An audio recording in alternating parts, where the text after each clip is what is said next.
ஜாதியில பிறந்தோன்றதுனால இந்த ஜாதின்னு தெரிஞ்சு வச்சிருக்காங்களே தவிர ஜாதிய உணர்வோடு பெற்றோர்கள் இல்லை.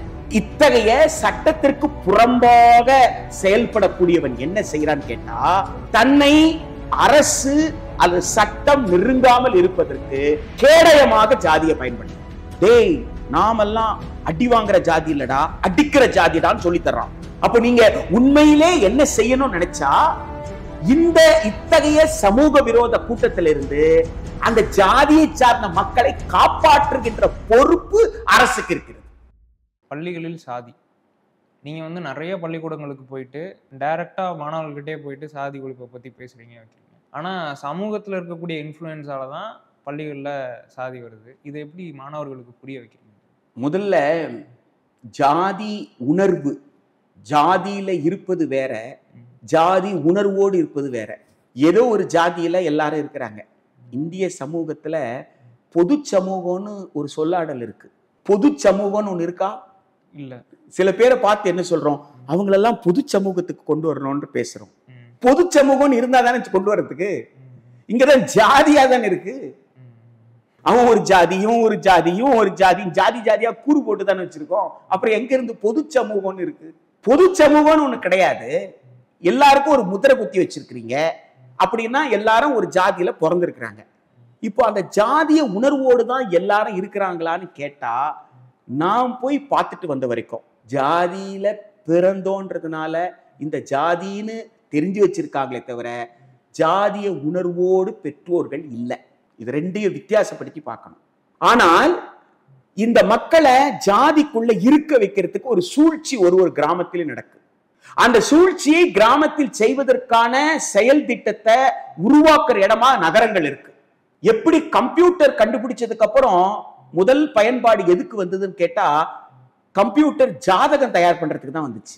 விஞ்ஞான வளர்ச்சி உங்களுக்கு அறிவு கொடுக்கணும். ஆனா விஞ்ஞான வளர்ச்சி உங்களுக்கு எது கொடுத்துருக்குன்னு கேட்டா, கம்ப்யூட்டர் ஜாதகம் கொடுக்கிறது. அது போல முகநூல்ல இருந்து இன்ஸ்டாகிராம்ல இருந்து அது எதுக்கு பயன்பட்டு, நல்ல கருத்தை பயன்படுத்தணும்னா ஜாதிய வெறியை ஊட்டுவதற்காகத்தான் இந்த முகநூல், இந்த இன்ஸ்டாகிராம் உள்ளிட்ட எல்லாமே பயன்பட தொடங்கியிருக்கு. ஜாதி கிராமங்கள்ல எப்படி இயங்குதுன்னு கேட்டீங்கன்னா, அங்க ஒருத்த இருக்கிறான், அவன் கந்து வெட்டி பண்ணிட்டு இருக்கிறான். கந்து வெட்டி வியாபாரம் பண்ணிட்டு இருக்கிறான். மணல் கொள்ள, கிரானைட் எடுத்து இது போல தாது பொருட்களை எடுத்து சட்டவிரோதமாக ஏற்றுமதி பண்றது, சட்டவிரோதம் விற்கிற செயல்கள்ல ஈடுபடுறான். போதை பொருள் விற்கிறான். இத்தகைய சட்டத்திற்கு புறம்பாக செயல்படக்கூடியவன் என்ன செய்யறான்னு கேட்டா, தன்னை அரசு அல்லது சட்டம் நெருங்காமல் இருப்பதற்கு கேடயமாக ஜாதியை பயன்படுத்துறான். அந்த ஊர்ல இருக்கிற எல்லா மக்களும் ஜாதியில பிறந்திருந்தா கூட ஜாதிய உணர்வோடு இல்லை. அங்க உண்மையிலே அந்த ஜாதிய உணர்வை தூண்டிக்கிட்டே இருக்கிறது யாருன்னு கேட்டா, இந்த சமூக விரோத செயல்பாட்டுல ஈடுபடுற இவனுடைய சுயநலம் தான். அப்ப அவன் என்ன செய்யறான்னா, தன் சொந்த ஜாதிக்கு துரோகம் செய்யறான். டேய், நாமெல்லாம் அடி வாங்குற ஜாதி இல்லடா, அடிக்கிற ஜாதிடான்னு சொல்லி தர்றான். இது ஏன் சொல்லி தர்றான்னா, 15 வயசுல இருந்து 17 வயசுக்குள்ள ஒரு பிசியில எம்பிசியில பிறந்த ஒரு பையனோ பொண்ணோ ஒரு சண்டையில போயிட்டு ஒரு எஃப்ஐஆர் வாங்கிட்டாங்கன்னு வச்சுக்கோங்க. ஒரு வழக்கு அவங்க மேல வந்துருச்சுன்னு சொன்னா, அந்த வழக்குல இருந்து அவங்க மீட்கிறதுக்கு இவர் தான் வக்கீல வைப்பாரு. அப்ப அவருக்கு இவங்க அடிமையாயிடுறாங்களா? அப்போ இவர் இனிமேல தொடர்ந்து படிக்க போறது இல்லையா? அப்ப படிக்க போறது இல்லைன்னு சொன்ன அவருக்கு என்னவா வந்துடுறாரு? இவர் அடியாளா வந்துடுறாரா? ஒரு சமூகத்தை கற்று மேம்படுவதற்கு வாய்ப்பற்றவரா இவர் பாத்துக்கிறாரா? அப்போ இவருக்கு எது பயன்படுது? இவ்வளவு ஜாதியில சார்ந்த இத்தனை பேர் என் பின்னாடி இருக்கிறாங்கன்ட்டு தேர்தல் காலத்துல அரசியல் கட்சிகளை மிரட்டி பணிய வைக்கிறதுக்கு, தேர்தல் காலத்துல அரசியல் கட்சிகள் கிட்ட தன் செல்வாக்கை காட்டுவதற்கு, சட்டம் தன்னை நெருங்காமல் பார்த்துக் கொள்வதற்கு இந்த ஜாதி தலைவன் என்று தன்னை சொல்லிக் கொண்டு இந்த சட்டவிரோத செயல்களில் ஈடுபடுறவங்க செய்யற சதி வேலை தான் உங்களுக்கு பள்ளிக்கூடம் வரைக்கும் பாதிப்பை ஏற்படுது. அப்ப நீங்க உண்மையிலே என்ன செய்யணும்னு நினைச்சா, இந்த இத்தகைய சமூக விரோத கூட்டத்திலிருந்து அந்த ஜாதியை சார்ந்த மக்களை காப்பாற்றுகின்ற பொறுப்பு அரசுக்கு இருக்கிறது. என் புள்ள ஜாதியா வளரணும்னு எந்த பெற்றோர் எதிர்பார்க்கல. அப்போ இந்த புள்ள ஜாதியா வளருவதற்கு, பள்ளிக்கூடத்திற்குள் ஜாதியாக குழுவாக இருப்பதற்கு யார் அந்த சதி வேலை செய்யறாங்கன்னா, இந்த சமூக விரோத செயல்பாட்டுல ஈடுபடுறவங்க ஏஜென்ட் வச்சுக்கிட்டு அந்த வேலை செய்யறாங்க. யாராவது ஒரு பிள்ளைய பார்த்து அந்த பிள்ளை இந்த கயிறை கட்டிக்கோ, அல்லது இந்த பொட்டை வச்சுக்கோ, இந்த ஸ்டிக்கரை வச்சுக்கோ, ஏதோ ஒரு அடையாளம். அப்போ இந்த ஜாதிகாரன் தான் உன்னுடைய ஆளு, அப்போ அவங்க கூட தான் நீ பழகணும், மத்தவங்க கூட பழக. அப்பா அம்மாவை சொல்லி கொடுத்தாங்க. இது அப்பா அம்மா சொல்லி கொடுக்கலையே, வீட்டுல இருந்து அனுப்பும் போது அப்படி சொல்லி கொடுத்து அனுப்பலையே. அப்போ இத்தகைய தீய சக்திகள் இந்த பிள்ளை, இவங்க தான் அந்த பிள்ளைகள் வந்து கூலிப் எப்படி வந்தது, வைட்னர் எப்படி வந்தது, விதவிதமான போதைப் பொருட்கள் எப்படி வந்தது, யார் கொண்டு வந்து கொடுக்குறாங்க குழந்தை கிட்ட, ஏன் அந்த போதை பழக்கத்துக்கு அந்த குழந்தைய வந்து உட்படுத்துறாங்க? குறைந்தபட்சம் இவன் உண்மையிலே ஜாதி மீது பற்று கொண்டவனா இருந்தா, இவன் சொல்ற மாதிரி என் ஜாதிகார பசங்க அவன் சொல்றதெல்லாம் உண்மையா இருந்தா, உன் ஜாதிகார பசங்க போதையில மாற்றுறது இல்லையா, நீ முதல்ல தடுக்கணும். உன் ஜாதிகார பசங்க வந்து போதையில தவிக்கிறாங்க, பெற்றோர்கள் வந்து போதைக்கு அடிமையாயிட்டான்னு துடிச்சிட்டு இருக்கிறாங்க. அந்த துடிப்பை பற்றி கவலையப்படாத நீ என்ன உன் ஜாதியை காப்பாத்துறது? உன் ஜாதிக்கு துரோகம் பண்ணிட்டு இருக்கிற, சொந்த ஜாதிக்கு துரோகம் பண்ணிட்டு இருக்கிற.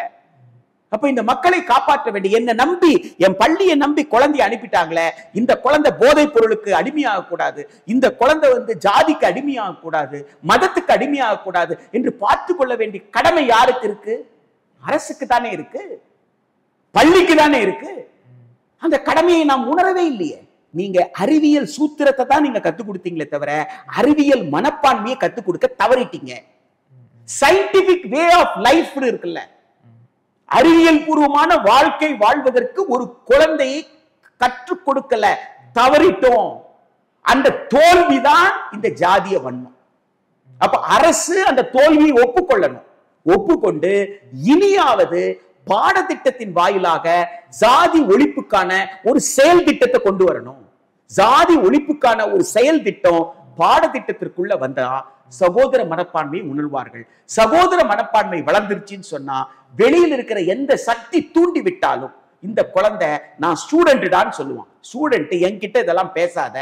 அப்ப பள்ளிகள்லயாவது நீங்க என்ன செய்யலாம்?